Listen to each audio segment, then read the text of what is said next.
Hello web series lovers, mercy for none నెట్ఫ్లిక్స్లో రీసెంట్గా release అయిన సౌత్ కొరియన్ సిరీస్ ఇది.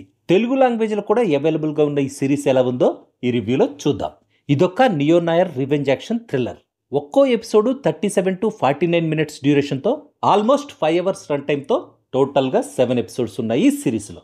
ఒక ప్రమాదం తర్వాత తన గతాన్ని వదిలేసి మాఫియాకి దూరంగా ఒక సీక్రెట్ ప్లేస్లో లైఫ్ లీడ్ చేస్తున్న నామ్ గీ జున్ అనే గ్యాంగ్స్టర్ 11 ఏళ్ల తర్వాత తన తమ్ముడు నామ్ గీ సియోక్ నెవరో కిరాతకంగా చంపేయడంతో తన తమ్ముడి మరణానికి ప్రతీకారంగా ఆ మరణానికి కారణమైన వాళ్లను కనిపెట్టి చంపేయాలని డిసైడ్ అయి తిరిగి మళ్లీ నేర ప్రపంచంలోకి అడుగు పెడతాడు. ఇక అక్కడి నుంచి ఏం జరిగిందనేదే ఈ సిరీస్ కథ. బేసిక్ స్టోరీ వినగానే ఓ సింతేనా, ఇది కూడా ఒక మామూలు రివెంజ్ స్టోరీనేగా అనుకుంటున్నారా?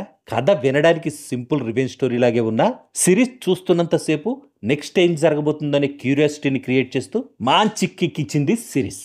గ్రిప్పింగ్ స్క్రీన్ ప్లేతో, వండర్ఫుల్ నేరేషన్తో, వావ్ అనిపించే యాక్షన్ సీన్స్తో అద్భుతంగా ఉంది సిరీస్. అమ్మయ్య, హీరోకిక విలన్ దొరికాడని మనం అనుకునే లోపే దొరికినోడు అసలు విలన్ కాదని, ఆ విలన్ వెనక ఇంకో విలన్ ఉన్నాడని రివీల్ చేస్తూ ఎప్పటికప్పుడు కొత్త కొత్త ట్విస్టులతో థ్రిల్లింగ్ గా అనిపిస్తుంది సిరీస్.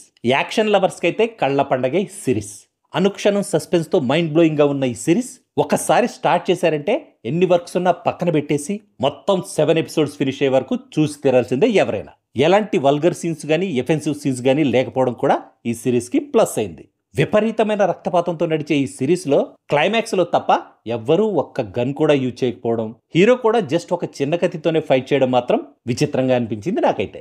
యాక్టర్స్ అంతా కొరియా వాళ్ళు అవడంతో మనకందరూ ఒకేలా కనిపిస్తూ అసలు ఎవరిని చంపుతున్నారో అర్థం కాకుండా కన్ఫ్యూజన్ క్రియేట్ చేయడం మాత్రం ఈ సిరీస్కి మైనస్ అయింది. ఈ సిరీస్ డైరెక్టరు ముందే మనం ఇలా కన్ఫ్యూజ్ అవుతామని గెస్ చేశాడో ఏమో, అందుకే కుంటుతూ నడిచే మేనరిజంతో హీరోకి ఒక సెపరేట్ ఐడెంటిటీ ఉండేలా కేర్ తీసుకున్నాడు. మన కేజీఎఫ్ సలార్తో పాటు హాలీవుడ్ జాన్విక్ మూవీస్ గుర్తొస్తుంటాయి ఈ సిరీస్ చూస్తున్నంతసేపు. అందుకు కారణం ఈ సిరీస్ కూడా అదే టైప్లో ఉండడమే. నామ్గీ జెన్గా సోజీ సబ్ యాక్ట్ చేసిన ఈ సిరీస్ డైరెక్టర్ చోయ్ సుంగ్ యూన్. మిగతా టెక్నీషియన్స్ అండ్ యాక్టర్స్ పేర్లు మనకి నోరు తిరిగేలా లేవు, కానీ హీరోతో పాటు మిగతా యాక్టర్స్ కూడా తమ పెర్ఫార్మెన్సెస్తో అద్దరగొట్టేశారు. టెక్నికల్గా కూడా బాగుంది సిరీస్.